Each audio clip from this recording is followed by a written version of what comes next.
السلام عليكم ورحمة الله وبركاته. إن الحمد لله نحمده ونستعينه ونستغفره ونعوذ بالله من شرور أنفسنا ومن سيئات أعمالنا. من يهده الله فلا مضل له ومن يضلله فلا هادي له، وأشهد أن لا إله إلا الله وأشهد أن محمدًا عبده ورسوله. أما بعد، محترم صدر مجلس جناب پرنسپل جامعۃ الامام البخاری حفظہ اللہ و تعالی، اور معہد اور جامعہ کے تمام موقر اساتذہ کرام اور ہمارے عزیز طلبہ، جیسا کہ آپ جانتے ہیں آج یوم عاشورہ کے موقع پر یہ مجلس ہے. اس میں آپ کو کچھ علمی باتیں، علمی مواد آپ کے سامنے رکھا جائے گا، جس کا مقصد فقط سننا نہیں ہے بلکہ آپ کا تعلیم اور تربیت کا ایک لازمی حصہ ہے. اور اس بات کو ہم لوگ سمجھاتے سمجھاتے تھک گئے کہ اس طرح کا پروگرام یہ مت سمجھیے کہ یہ تفریحی اور ایک جانبی پروگرام ہے، بلکہ یہ درس و تدریس کا ایک حصہ ہے. اور اس کو شاید آپ میں سے بہت بچے اس کو نہیں سمجھتا ہے، اس لیے کوئی نوٹ بک وغیرہ ہاتھ میں نہیں ہے، یوں آ کے آپ بیٹھ گئے. آپ کو چاہیے کہ اس طرح کے علمی مواقع سے اس طرح سے استفادہ کریں جس طرح سے آپ درس و تدریس سے کرتے ہیں. دوسری بات، اس میں جس طرح سے یہ اعلان کیا گیا کہ پروگرام میں مختلف پروگرامات ہیں اور مختلف نوعیت کے مشارکین ہیں، اس لیے انشاءاللہ آپ لوگ تمام سے ضرور سنیں گے، اور پھر جو بھی علمی مادہ اور مواد آپ کو پیش کیا جائے گا انشاءاللہ آپ اس سے استفادہ کرنے کی کوشش کریں گے. میں شروع ہی میں یہ شکریہ ادا کر دینا مناسب سمجھتا ہوں کہ ذمہ داران نے ہم کو کچھ آپ کے سامنے پیش کرنے کے لیے جو حکم فرمایا ہے اور یہ قابل سمجھا ہے کہ میں آپ کے سامنے اس بارے میں گفتگو کروں. اس لیے اللہ تعالیٰ آپ لوگوں کا یہ حسن ظن اور اس طرح کے اقدام کو قبول فرمائے، اور اللہ تعالیٰ ہمیں بھی اس کو صحیح طریقے سے ادا کرنے کی توفیق عطا کرے. آمین. چونکہ یہ عاشورہ ہے اور عاشورہ کا ذکر آتے ہی شیعہ اور رافضی کا ذکر آ جاتا ہے. عموماً ہم لوگ عاشورہ کے موقع پر کچھ اس طرح سے بات کرتے ہیں کہ اس دن شیعہ تعزیہ بناتا ہے اور ڈھول تاشے سے کھیلتا ہے اور ماتم کرتا ہے، کالے کپڑے پہنتے ہیں، اپنے جسموں کو لہو لہان کرتے ہیں. اس طرح کی باتیں ہم لوگ عموماً سب کوئی جانتے ہیں کہ وہ لوگ ایسا کرتا ہے، اور فقط ان عمل کی بنیاد پر ہم انہیں بڑا مشرک ثابت بھی نہیں کر پائیں گے، کیونکہ یہ ظاہری کچھ اعمال ہیں جو کہ بدعت کے حد تک ہے، اور یہ اعمال ان کے باطنی عقیدہ کا نتیجہ ہے. اصل میں وہ لوگ جو عقیدہ رکھتا ہے اس عقیدے کا یہ اثر ہے کہ وہ ایسا کرتا ہے. اس لیے حقیقت میں ہمیں ان کے بارے میں جاننے کے لیے ان کے جو اصولی عقائد ہیں ان اصولی عقائد کے بارے میں ہمیں جاننا چاہیے، پڑھنا اور سیکھنا چاہیے. اس طرح کے پروگرام میں یہ بھی ناممکن ہے کہ آپ ان کے تعلق سے تمام طرح کی باتیں کر سکیں، کیونکہ ایک وقت ہے، محدد ہے، اور پھر سب کو سننا اور سنانا ہے۔ اس لیے میں نے آج آپ لوگوں کے سامنے ان کے عقائد میں سے ایک کلیدی عقیدہ جو کہ اہم عقیدہ ہے، اور اس اہم عقیدہ کے تحت ان کے مختلف عقائد مندرج ہیں، اس طرح کا ایک اصولی عقیدہ کے بارے میں آپ کو انشاءاللہ آج کی اس پروگرام میں انشاءاللہ میں بتانے والا ہوں، اور فقط اسی عقیدہ کو بتاتے ہوئے میں اپنی باتوں کو انشاءاللہ لگام دے دوں گا۔ اس لیے 15-20 منٹ آپ لوگ تھوڑا بغور ان باتوں کو سنیں اور سمجھنے کی کوشش کریں۔ آج میں نے آپ کے لیے جو عقیدہ، جو شیعہ اور رافضی کا عقیدہ، اصولی عقیدہ جو میں لے کے آپ کے سامنے کھڑا ہوا ہوں، وہ یہ ہے کہ عقیدۃ الامامہ عند الشیعہ الاثنا عشریہ، امامت کا عقیدہ۔ یہ امام اور امامت کا عقیدہ شیعوں میں کیا ہے اور وہ اسے کیا سمجھتے ہیں، اور اس عقیدے کی بنیاد پر کیا کیا مسائل مندرج ہوتے ہیں، عقائد مندرج ہوتے ہیں، انشاءاللہ ایک ایک کر کے ہم آپ کے سامنے پیش کرنے کی کوشش کریں گے۔ سب سے پہلے آپ کو یہ بتانا مناسب سمجھتا ہوں کہ اہل السنہ کے یہاں بھی امامت کا تصور ہے، لیکن اہل السنہ کی امامت سے ان کی امامت الگ تھلگ ہے۔ اہل السنہ کے یہاں جب کہا جائے امام تو اس کا مطلب ہوتا ہے حاکم وقت، خلیفہ، امیر المؤمنین، امیر المسلمین۔ اور ایک امام صغری ہے جو کہ نماز کے امام ہوتے ہیں، اس کو امام کبریٰ کہا جاتا ہے، جو کہ حاکم یا خلیفۃ المسلمین ہوتے ہیں، اور امام صغری نماز کے امام ہوتے ہیں۔ اور ایک اصطلاحی امام ہے جو علم میں امام ہوتے ہیں، اس لیے ہم لوگ امام بخاری، امام مسلم، امام ابو حنیفہ، امام شافعی، امام مالک ان کے سامنے امام لگاتے ہیں، اس لیے کہ وہ علم میں امام ہے۔ اصل میں امام کہا جاتا ہے جس کا اقتداء کیا جائے، تو جو حاکم وقت ہوتے ہیں اس کا اقتداء ضروری ہے، اسی طرح سے نماز میں ان کا اقتداء ضروری ہے، اور علم میں ہم ان کا اقتداء کرتے ہیں، اس لیے انہیں بھی امام کہا جاتا ہے۔ یہ تصور اہل السنہ کا ہے، لیکن شیعوں کے یہاں امام اور امامت کا تصور کیا ہے وہ ہمیں جاننا ہے۔ بالاختصار اتنا سمجھ سکتے ہیں کہ شیعوں کے یہاں امام کا مسئلہ اور اماموں کے خصائص، خصوصیت اتنا ہی ہے جتنا ایک نبی کا ہوتا ہے۔ یہ بالاختصار ذہن میں رکھ سکتے ہیں کہ شیعوں کے یہاں ان کے ائمہ کا احترام اور عزت اور تعظیم تقریباً اتنا ہے جتنا ایک نبی اور نبوت کا احترام ہوتا ہے۔ اب ہم انشاءاللہ دھیرے دھیرے ان چیزوں کو سنیں گے۔ سب سے پہلے اس وقت دنیا میں جو بھی شیعہ موجود ہے، عموماً وہ شیعہ کہنے سے پسند کرتا ہے اس نام کو، لیکن ہمارے علماء ان کو رافضی کہا ہے، چونکہ انہوں نے ابو بکر اور عمر رضی اللہ تعالیٰ عنہما کی خلافت کو مرفوض کر دیا تھا، رفض کر دیا تھا، اس لیے ان کو رافضی کہنا زیادہ اچھا ہے۔ اور یہ رافضی کہنے سے وہ لوگ چڑھتا ہے، لیکن شیعہ کہنے سے چڑھتا نہیں ہے، کیونکہ وہ لوگ اپنے آپ کو شیعان علی کے مددگار سمجھتے ہیں، حامی سمجھتے ہیں، اور نام کے ساتھ ان کی مناسبت ہو جاتی ہے، اس لیے رافضی کہنا زیادہ اچھا ہے۔ تو دنیا میں وہ اپنے آپ کو شیعہ کہتے ہیں۔ اس وقت پوری دنیا میں شیعہ کے بہت سارے فرقے ہیں، لیکن سب سے بڑی تعداد میں جو ایران وغیرہ میں بستے ہیں اس کا نام ہے اثنا عشریہ شیعہ۔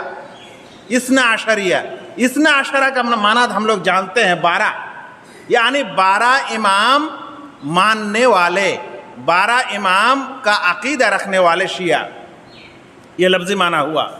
اب ان کے یہ 12 امام، ان کا دوسرا نام امامیہ بھی ہے، اثنا عشریہ ہے، امامیہ ہے، اور ایک نام جعفریہ ہے۔ یہ تینوں نام آئے گا تو یہی لوگ مراد ہوں گے جو امام مانتے ہیں، 12 امام۔ اب سب سے پہلے میں آپ کو ان 12 اماموں کا نام بھی بتانا چاہتا ہوں تاکہ مستقبل میں یا آگے مقالہ کو سمجھنے میں آسانی ہو، بحث کو سمجھنے میں بھی آسانی ہو۔ ان کے 12 امام ہیں، اس لیے نام اثنا عشریہ ہے، لیکن جب امام وہ لوگ گنانے لگے تو 14 کر دیے۔ یہ کیوں؟ اس لیے کہ 12 امام علی رضی اللہ تعالیٰ عنہ سے لے کے 12واں تک جب پہنچا تو اشکال یہ ہوا کہ ارے بھائی آپ لوگ نبی صلی اللہ علیہ وسلم کو ہی چھوڑ دیے، اور ان کے یہاں فاطمہ رضی اللہ تعالیٰ عنہا کا خاصی اہمیت ہے، ان کا نام بھی نہیں ہے اس میں، تو کہا کہ اور مزید 2 اضافہ کر لیتے ہیں۔ اس لیے ہے 12 امام ماننے والے، لیکن لکھنے کے وقت لکھتے ہیں 14، اور یہ اس کا سبب ہے۔ سنیے وہ لوگ کون کون ہیں۔ تو سب سے پہلے اچھا یہاں اور ایک مسئلہ، شیعہ ہر ایک امام کا ایک ایک لقب دیا ہوا ہے، یعنی ان کا ایک اصلی نام ہے اور ان کا ایک لقب ہے، اس لقب سے ہی وہ لوگ زیادہ انہیں یاد کرتے ہیں، نام بہت کم لیتے ہیں۔ تو ان کے لقب کے ساتھ میں آپ کے سامنے ان ناموں کو پیش کر رہا ہوں، سنیے۔ 1 نمبر النبی الاکرم محمد بن عبداللہ صلی اللہ علیہ وسلم۔ 2 نمبر امام میں السیدہ فاطمہ الزہرا علیہ السلام۔ ہر نام کے آخر میں علیہ السلام یا علیہ السلام جو آئے گا، اس کا کیا سبب ہے وہ بھی واضح ہو جائے گا انشاءاللہ۔ اب سنیے بقیہ اماموں کا نام۔ الامام امیر المؤمنین علی بن ابی طالب علیہ السلام۔ علی بن ابی طالب رضی اللہ تعالی عنہ کا لقب انہوں نے دیا ہے امیر المؤمنین۔ امیر المؤمنین شیعہ کے یہاں بولنے سے علی رضی اللہ تعالی عنہ ہی مراد ہوتے ہیں۔ 2 نمبر الامام الحسن بن علی۔ حسن بن علی ان کا لقب ان کے پاس ہے المجتبی۔ اس کے بعد الامام حسین بن علی جو کربلا کے شہید ہیں، ان کو وہ لوگ جس لقب سے پکارتے ہیں وہ ہے سید الشہداء یا الشہید، یہ لقب دیتے ہیں ان کو۔ اس کے بعد ان کا جو امام ہے ان کا نام ہے الامام علی بن الحسین، اور ان کا لقب ہے السجاد۔ اس کے بعد جو ان کا امام ہے اس کا نام ہے الامام محمد بن علی، اور ان کا لقب ہے الباقر۔ اس کے بعد جو امام ہے ان کا نام ہے الامام جعفر بن محمد، اور ان کا لقب ہے الصادق۔ اس کے بعد جو امام ہیں ان کا نام ہے موسیٰ بن جعفر، اور ان کا لقب ہے القاظم الکاظم۔ اس کے بعد جو امام ہیں ان کا نام ہے الامام علی بن موسیٰ، اور ان کا لقب ہے الرضا۔ اس کے بعد جو امام ہیں ان کا نام ہے الامام محمد بن علی، اور ان کا لقب ہے الجواد۔ اور اس کے بعد جو امام ہیں ان کا نام ہے الامام علی بن محمد، اور ان کا نام ہے الہادی۔ اس کے بعد 11ویں امام کا نام ہے الامام حسن بن علی، اور ان کا لقب ہے العسکری۔ اور 12ویں امام کا نام ہے الامام محمد بن الحسن، اور ان کا لقب ہے المہدی المنتظر علیہم السلام ان کے یہاں۔ یہ 12ویں امام کے بارے میں ان کا عقیدہ ہے کہ وہ سرداب میں گھسے ہوئے ہیں، اور آخری زمانہ میں وہ نکلے گا، اور ان کی قیادت میں شیعہ اور رافضی اہل السنہ سے لڑائی بھی کریں گے۔ یہ ان کے 12 امام بلکہ 14 امام، اور ان کا نام اور یہ لقب۔ اب ان اماموں کا عقیدہ ان کے پاس ہے کیا؟ یہ 12 امام ان کے پاس اتنا مقدس ہے، اتنا محترم ہے جتنا نبی کا احترام ہوتا ہے۔ اب اس بات کو سنیے اور سمجھیے۔ وہ لوگ لکھتے ہیں اپنی کتاب میں، الکافی کلینی کی ایک کتاب ہے، اس بارے میں بھی بات آئے گی، کافی جلد نمبر 2 اور صفحہ نمبر 18۔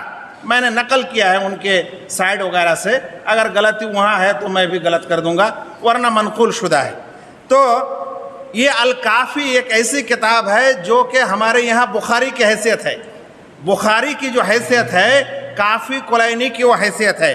اس میں لکھتے ہیں کہ عن ابی جعفر قال بنی الاسلام علی 5، اسلام کا رکن 5 ہے۔ شیعوں کے یہاں بھی 5 رکن ہے، لیکن 5واں رکن کیا ہے سنیے۔ کہتے ہیں کہ بنی الاسلام علی 5 علی الصلاۃ والزکاۃ والصوم والحج والولایہ۔ نماز، روزہ، حج، زکوٰۃ اور ولایت۔ ولایت کا معنی ان اماموں کو امام ماننا، ان کی ولایت کو تسلیم کرنا، یہ شیعوں کے یہاں اسلام کا ایک رکن ہے۔ پھر کہتے ہیں وَلَمْ يُنَادَ بِشَيْءٍ كَمَا نُودِيَ بِالْوَلَایَةِ، اور جتنی دعوت ولایت کی دی گئی ہے اتنی دعوت اور کسی چیز کی نہیں دی گئی ہے، بمعنی ان اماموں کو ولی ماننا اور ان کی ولایت کو تصور کرنا۔ سنیے اور ایک شیعہ مؤلف لکھتا ہے جس کا نام محمد حسین ہے، آلو کاشف الغطاء، ان کی کتاب اصل الشیعہ و اصولها صفحہ نمبر 85 میں وہ لکھتے ہیں کہ ان الامامہ منصب الہی کالنبوہ، امامہ ایک الہی منصب کا نام ہے، الہی ایک پد کا نام ہے جیسا کہ نبوت ہے۔ تو بمعنی اماموں کی ولایت اور انبیاء کی نبوت ان کے یہاں دونوں ایک ہی درجے کا رکھتا ہے۔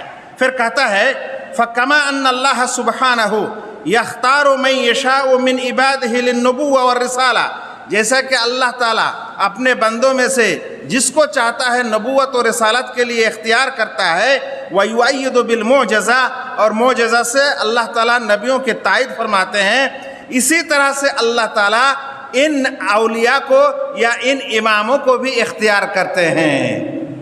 اب کیا پتہ چلا کہ امام اور امامت جو ان کے یہاں یہ 12 امام ہیں ان کا درجہ نبیوں کے درجہ کے جیسا ہی ہے۔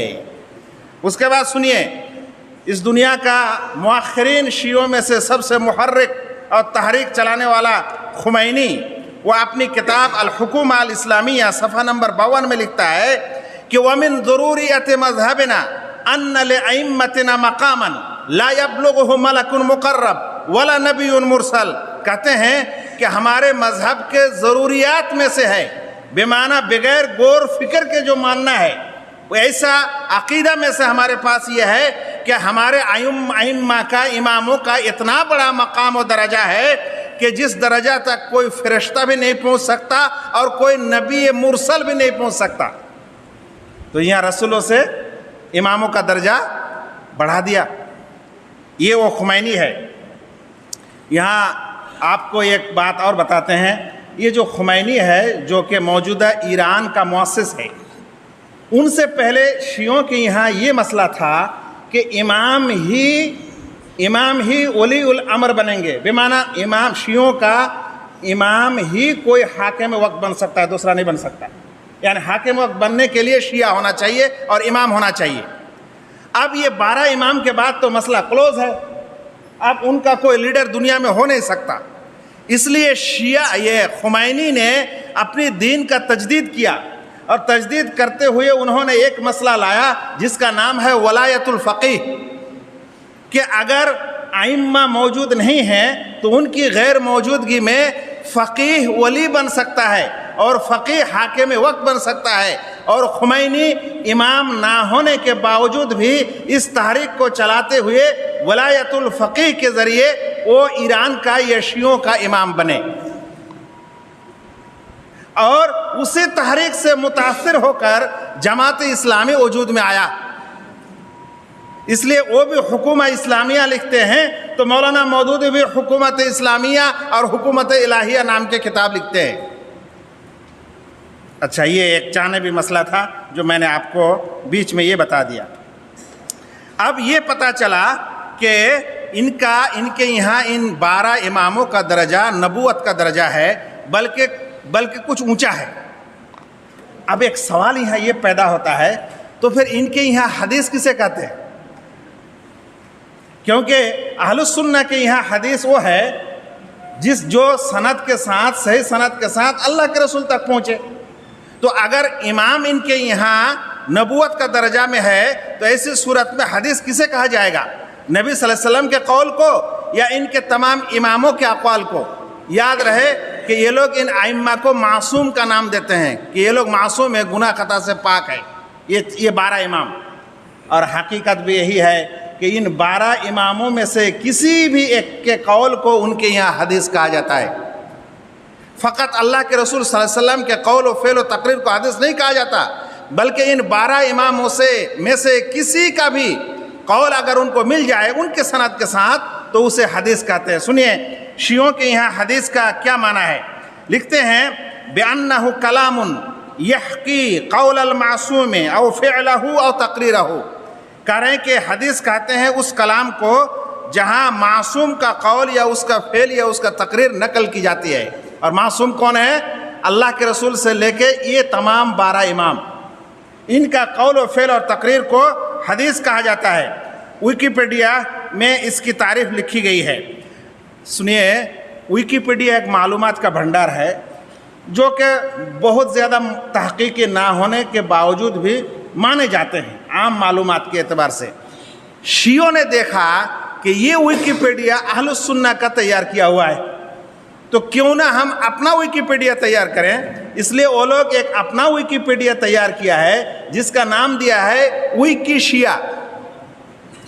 ویکی شیعہ میں اس حدیث کی تعریف وہ یوں لکھتے ہیں کہ هو الحدیث الذي اتصلت سلسلة السند فيه إلى المعصوم وكان كل رواته ثقة إمامية 12، لکھتا ہے کہ حدیث اسے کہتے ہیں کہ سلسلہ سند معصوم تک پہنچ جائے اور تمام راوی ثقہ ہو اور 12 ہو، بمعنی حدیث کی سند میں اگر سنی ہوتے ہیں، اہل السنہ ہوتا ہے، تو ایسی صورت میں وہ حدیث ان کے یہاں نہیں مانی جاتی، بلکہ روایت کرنے والے تمام شیعہ ہونا چاہیے، تبھی جا کے وہ کیا بنیں گے، وہ حدیث کہلائی جائے گی اور وہ معصوم تک پہنچنا چاہیے۔ ایسی صورت میں یہ کہا جا سکتا ہے کہ ان کے یہاں حدیث کی تعریف میں جو کہا گیا اس سے پتہ چلا 12 اماموں کا قول و فعل و تقریر حدیث ہے، نیز وہ سند جس میں شیعہ راوی نہیں ہے وہ حدیث نہیں مانی جاتی۔ اب اس سے نتیجہ کیا نکلا؟ نتیجہ یہ نکلا کہ ہمارے یہاں جو بخاری، مسلم، ترمذی، ابو داؤد، ابن ماجہ 6، 12، 14، 15، 70 سے زائد جو احادیث اور سنن اور مساند موجود ہیں، یہ تمام ان کے یہاں غیر مقبول ہے۔ شیعوں کے شریعت میں بخاری اور مسلم سے دلیل نہیں دی جاتی، کیونکہ یہ معصوم کا قول نہیں ہے، فقط رسول صلی اللہ علیہ وسلم کا ہے، نیز اس کو بیان کرنے والے اہل السنہ ہیں، شیعہ نہیں ہے، اس لیے ان کے یہاں یہ حدیث کی کتاب نہیں ہے۔ یہ حدیث کی کتاب ہم جو مانتے ہیں اور جس کا ہم احترام کرتے ہیں، شیعوں کے یہاں یہ حدیث نہیں ہے۔ تو پھر بولیں گے پھر ان کے یہاں حدیث کا نام کیا ہے؟ جو وہ لوگ حدیث مانتے ہیں ان کے یہاں ایک اصطلاح ہے کتب اربع، جس طرح سے ہمارے یہاں ہے کتب ستہ، جانتے ہیں آپ لوگ 6 حدیث کی کتاب، ان کے یہاں کتب اربع ایک اصطلاح ہے جو حدیث کی کتاب مانے جاتے ہیں۔ میں نام بھی بتا دیتا ہوں ان کتابوں کا۔ 1 نمبر ان کی حدیث کی مشہور 4 کتاب، 1 نمبر کا نام ہے الکافی، لکھنے والے ہیں محمد بن یعقوب الکلینی، اور ان کی وفات 328 ہجری کو ہے، اور اس میں 16,099 حدیث ہیں۔ ان کی دوسری کتاب حدیث کی جس کا نام ہے من لا یحضرہ الفقیہ، اور اس کو لکھنے والے ہیں محمد بن بابویہ المعروف بالصدوق، 381 میں ان کی وفات ہے، اور اس میں 9,044 حدیث ہے۔ اور تیسری کتاب ان کی ہے کتاب التہذیب، اس کو لکھنے والے ہیں محمد بن الحسن الطوسی، اور 461 میں ان کی وفات ہے، اور اس میں 13,095 حدیث ہے۔ اور چوتھی کتاب کا نام ہے الاستبصار، جو کہ محمد بن حسن الطوسی کا ہی ہے، اور اس میں تقریباً 5,511 حدیث ہے۔ تو یہ 4 کتابیں ہیں شیعوں کا جو ان کے یہاں کتب اربع کے نام سے مشہور ہے، اور وہ لوگ اسی کو حدیث مانتے ہیں، دوسرے کو حدیث نہیں مانتا ہے۔ ایسی صورت میں جو نتیجہ یہ نکلتا ہے کہ اہل السنہ کے تمام حدیث کی کتابیں، بلکہ وہ کتابیں جس کو سندن لکھی گئی ہے، چاہے وہ تاریخ ہو، چاہے وہ سیرت ہو، چونکہ اس میں شیعہ رافضی راوی نہیں ہے، اس لیے وہ نہیں مانتے ہیں۔ آپ کو شاید یہ بھی ذہن میں ایک سوال آیا ہوگا کہ پھر ان کے سند کیسی ہوتی ہے؟ سند 12 امام میں سے کسی ایک کے پاس جانا چاہیے، چاہے رسول صلی اللہ علیہ وسلم کے پاس جائے، چاہے باقر، صادق، کاظم، جواد وغیرہ کے پاس جائے۔ میں ایک سند آپ کو نقل کر کے سناتا ہوں۔ لکھتے ہیں مصباح الطوسی میں کہ وَرَوَى ابن میثم التمار عن الباقر علیہ السلام. پچھلا سند چھٹی ہوئی ہے, بس 2 راوی کا لے لیجئے. کیا کہہ رہے ہیں کہ ابن میثم التمار نے باقر علیہ السلام سے روایت کیا. ابھی ہم لوگ پڑھ کے آئے ہیں, ان کا ایک امام ہے جس کا نام ہے الامام محمد بن علی, اور جن کا لقب ہے الباقر. اس لیے میں نے آپ کو کہا نام نہیں لیتے ہیں, وہ لوگ لقب کو ہی زیادہ یاد رکھتے ہیں یا لقب سے زیادہ خطاب کرتے ہیں. تو کہتے ہیں کہ وہ روا ابن میثم التمار عن الباقر علیہ السلام قال من زار الحسین. دیکھو چلا گیا کس کے پاس؟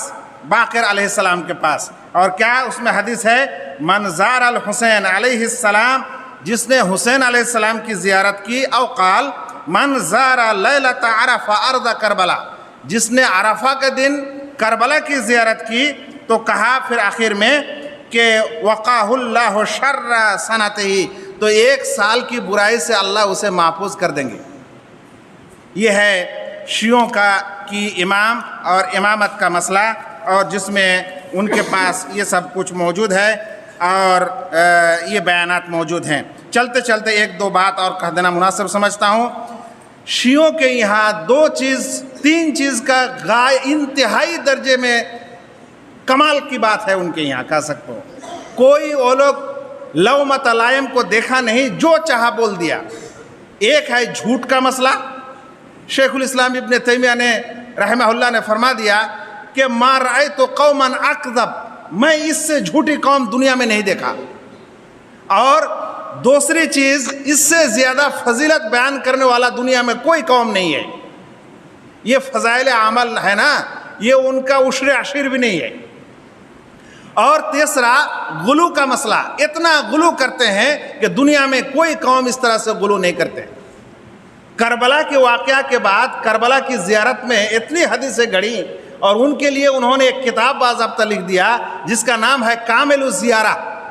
اس کامل الزیارہ کتاب میں کربلا کی زیارت اور تربت کربلا وغیرہ کی جو فضیلت بیان کی گئی ہے, سن کے دنگ رہ جائیں گے. لکھتے ہیں عن عبداللہ ابن زرارہ قال سمعت ابا عبداللہ علیہ السلام یقول. دیکھیے یہ جب پڑھیے گا آپ شیعوں کی کتاب میں تو پتہ ہونا چاہیے کہ یہ ان کی یہاں حدیث ہے, کیونکہ سند کہاں تک پہنچتی ہے؟